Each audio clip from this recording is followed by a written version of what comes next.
Tonight, and Joachim Midada has joined me. Joachim, there's a lot to talk about, and I know that there's a lot of money to talk about as well. But let's start with the big boys. Yeah. James Wade. What's the news? You were talking about James Wade suspension. Yes, the big boys are bad boys. When the big boys decide to be naughty, then the teacher gets out the cane. You know, already we were talking about football, the code of conduct and all of that stuff. I think it's right that we begin to enforce certain kind of disciplinary move when it comes to professional sports. And in that, you have that, seriously, because the Dutch regulatory authority decided to sanction James Wade, who is currently the world, the PDC number 5. They had to sanction him because he breached rule number 4.1. And the sanction was really, for me, it was severe because he's going to lose a lot of money. He was going to miss 4 of the key events for this year. And that might even earn him a place in the World Championship. And so you know how severe that is. And it tells you that when it comes to professional sports, especially in darts, they don't take lightly to certain level of conduct. Let me first tell you rule number 4. It says 4.1. Rule number 4. It says no player or member shall act in a manner which may reasonably be considered to be injurious or to discredit the DRA or to bring the game of darts into disrepute. The key word is what? What did they do? They said, the first question you first understand, it says, the rule says reasonably. It says which may be reasonably considered. So it's not about you, the player. It's about those who are considering, who are watching you. Those who are watching you. If the way you act, they consider it as you have breached. Example, if I and you were supposed to start a match and we're supposed to shake ourselves before the game starts. And if you refuse to shake my hands, get ready for it's a breach. It's a breach. Something as little as that. Yes. Has landed him in hot water. If at the end of the match, at the end of your match, you choose not to hug me or shake me, because the sport is supposed to be friendly. It is not war. Even though we are throwing the game of that, and the competition is really intense, and it's like a game of war. It's not actually, it's war with love. You know, this kind of pain, sweet pain kind of a thing. So, in some events, he had conducted himself in this kind of unfriendly manner because he did not win. Now, to those who are watching, and especially to those who are in professional sports and in professional darts, feel that was not good enough for a professional sportsman of that status. And for that reason, they made complaints to the DRA, that the Dutch Regulatory Authority, whose responsibility it is not only to set the rules, the ethics, and everything when it comes to professional darts, and even darts in the UK, but somehow their rules are considered for darts worldwide. They felt it was time to bring out the big stick, and they brought out the big stick. And I think he has learned his lesson. And for the others, remember during the World Championship, Phil Taylor almost fell foul of that rule. Let's talk about Phil Taylor now. Yeah. What's the news about Phil Taylor? You know who Phil Taylor is. Phil Taylor is he's the big fish when it comes to the game of darts. 16-time world champion. He's done what he has done for that. No other sportsman has done it for that, and in many other sports. Because to be 15-time world champion, man, that 16-time world champion, that is good. But on the order of merit for this year, Phil Taylor has made so much money out of that. Sometimes I wish I really started playing that very early in my life, because you will see. You can't come back to that time. So let's go to the future. Phil Taylor has earned so far. Phil Taylor has earned for the game of that £753,500 for the game of that this year, and man, he is going on. No stopping him, and he's going to make, I believe he's aiming at making about £1 million out of the game of darts.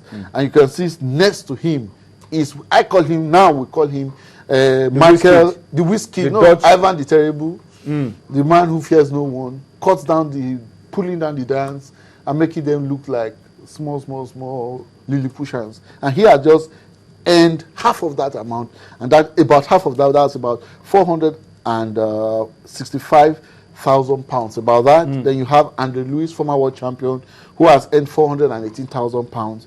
Then far behind you have Simon Whitlock. We call him the Australian wizard, the man that has the goatee that is always tied like with a small knot. He has earned about £300,000. Then we have James Wade. The punishment is going to really affect him. He has just earned £279,000, and he won't have the opportunity of going on to play even in the Grand Slam. He might not play in the Grand Slam for that kind of punishment. Okay, let's take a look at the Grand Slam now. Yeah. Who is in, who is out? The joy of the Grand Slam, first of all, we need to talk about that, because when it comes to the Grand Slam, in professional darts, you have two bodies controlling that worldwide. You have the PDC and you have the WDF. The PDC are the people that believe professional sports should bring in big money, and you should earn big money from it. Meanwhile, the WDF recognizes people via countries. So on the PDC, I go as an individual. I won't go in there even though I'm a Nigerian. I go as an individual. The WDF recognizes you as a representative of your country. But the Grand Slam is the only event that brings both the players of the PDC and the players of the WDF. So there's a blend your individuality and you're coming from your country. Your country. So now you have them, all of them coming together. 32 of them, they're coming together to play every November. They come together to play in the Grand Slam. And leading the pack for this year Grand Slam is, first of all, the winner of last year's Grand Slam. That's Raymond van Barneveld. The Dutch, very good, but unfortunately for him, he has never had the opportunity of being able to cut down Phil Taylor in any televised event. Now we have current world champion Feel the power. Feel the power himself will be there. No stopping. I believe this time he's ready for them. He's changed his arrows. He has shined his eyes and his hand. He is going to exercise his hand. Men, oh men. Let us see who will cut him down this time. Then we now have the WDF, the current WDF Lakeside champion. The representative from WDF is called Scott White. He's coming in, one of the qualifiers. We have Michael Van Gewyn. He's there. He's going to be there. Kevin Penter is going to be there. The top 32 players on the PDC. Very few from the WDO and from the BDO and the WDF are joining these people, because many of those people can't really play at the level at which these PDC players are playing. Okay. And it's going to be good for that. Unfortunately, only very few people in Nigeria will have the opportunity of watching it. But man, it's going to be good. Okay, let's talk about the women as we wrap up this segment, Joachim. Let's talk about the women. The rankings are out. We hadn't talked about the women. Yeah. But let's talk about the women today. What's the women ranking like? Yes, previously the PDC had this opportunity. The PDC created a platform for the women. But with time, they had to cancel that because the women were not playing like they were supposed to play. You can't compare the women's game to the men's game. No. They were expecting them to play like the men. They gave them a long group to pull. No, this is a mental sport. It's not a contact sport. There's no power in it. So if a woman is as intelligent as a man, if a woman is as intelligent as a man, go show your skills. She should throw better than a man. Throw like the men, the way the men are throwing. And you know, women are multitasking. They are better multitasking than the men. Okay. So for me, I feel that if the women put their minds to it, they should do. Okay, let's run through the women's ranking. So right now, on the WDF, they've released the world ranking for the women on the WDF. And we have Deta Hedman leading the pack. She's from England. You remember, England is always the mecca of darts, so obviously. But she's leading. She's topping the ranking with 1,656 points. Okay. 1,656 points. We have Irina Armstrong. She's from Germany. She's from Germany. She has 931 points. We have Eileen de Graaf, a Dutch.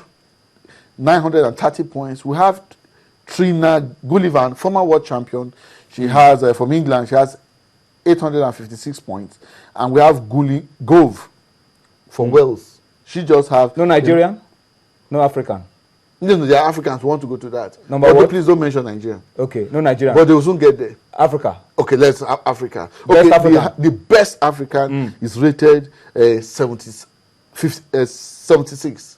Is rated 76, and that's Judith Kagendo from Kenya. Judith Kagendo from Kenya. She she has only 90 points. 90 Just points. only 90 Okay, points. that's good enough. Just The best 90. African She has rank. tried. Yes, and you know, Kenya, you have a lot of whites in Kenya. I think Yeah. that's why she picked it up And so then- early. Then the next we have is Dina Amodin from Uganda. She just has a meager 60 points. 60. Yes, and you know, the funny thing about this thing, the more events you attend, The more you score points. the more you score points. And that gives you an opportunity to go and play in the Women World Championship there at the lakeside. Unfortunately, in Nigeria, will I say that Federation of Nigeria, unfortunately, Nigeria has not found it wise that we should send our players to go and play in some of these events. And obviously, we'll be definitely missing from These rankings. these rankings. Okay, Jakim, thank you for giving us this piece of news around our women and our guys and all the money in darts. We'll see you next week. By God's grace. We'll look at the possibility of getting a Nigerian onto the No, that into the ranking, an African into the ranking. the And then Africans we'll see how are we can there, move but we forward. want them to be in the To top, move up. To move up. We want them Let's to move move up. We want them to For move Nigeria, up. let's get on the ranking Let's first. let's Then before we'll we can think even of talk moving- of them talk of moving moving forward. up. But Okay. I think we're on the way. We're on the way. We'll get there one day. There are moves on ground to send Nigeria to go for the WDF. Even there are moves on ground to send a female Nigeria to even go and play in the PDC. She claims, you know, she was here the last time. She said she does not want to even play in the WDF. She said she wants to play in the PDC amongst the men. All right. Whether she will survive. Jakim, thank you. We need to go on a break now and take you to Cote d'Ivoire. The FIBA Africa Basketball Championship is going on. Afro Basketball Championship is going on. Nigeria got off to a flying start yesterday. Let's bring you highlights of that, and then we'll switch to basketball on Sports Tonight.